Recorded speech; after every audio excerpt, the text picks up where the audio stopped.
নমস্কাৰ এই মুহূৰ্তত জনাইছো অসমৰ প্ৰত্যেকগৰাকী জনসাধাৰণৰ বাবে কেইবাটাও গুৰুত্বপূৰ্ণ খবৰ। আজি হৈছে ২৭ এপ্ৰিল। আজিৰ দিনটোত অসমৰ লগতে ভাৰতবৰ্ষৰ বিভিন্ন প্ৰান্তৰ পৰা কেইবাটাও গুৰুত্বপূৰ্ণ খবৰ। এই মুহূৰ্তত জনাইছো আমাৰ প্ৰথম নম্বৰ খবৰটোলৈ হাতত মাত্ৰ ৪ দিন।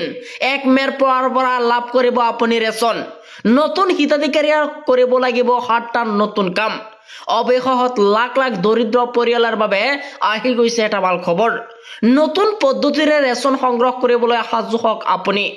দৰিদ্ৰ পৰিয়ালৰ বাবে কোনো কাৰণতে আপোচ নকৰে এবাৰ চৰকাৰে। ১ মেৰ পৰা ১০ মেলৈকে লাখ লাখ হিতাধিকাৰীয়ে লাভ কৰিব এতিয়াৰ পৰা ৰেচন।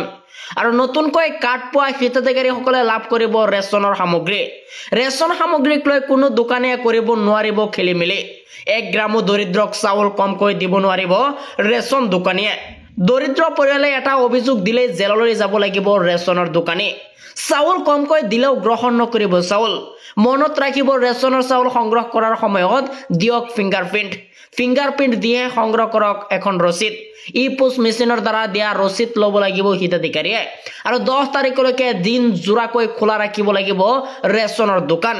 এই মুহূৰ্তত জনাইছো আমাৰ দ্বিতীয় নম্বৰ খবৰটোলৈ। আমাৰ দ্বিতীয় নম্বৰ খবৰ আছে ডাঙৰ খবৰ। গৌৰৱ গগৈক অপেন চেলেঞ্জ মুখ্যমন্ত্ৰী ডক্টৰ হিমন্ত বিশ্ব শৰ্মাৰ।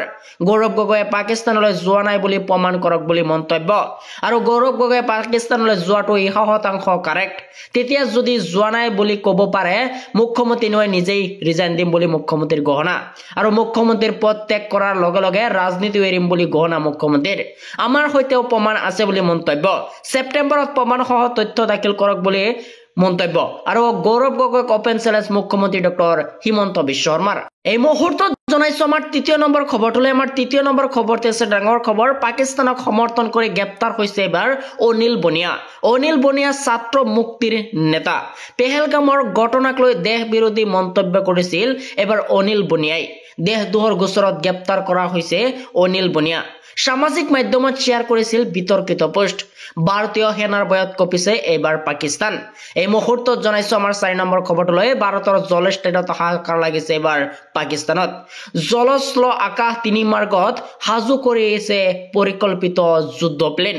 ভাৰতৰ যুদ্ধ প্লেনক লৈ কঁপিছে এতিয়া পাকিস্তান চৰকাৰৰ।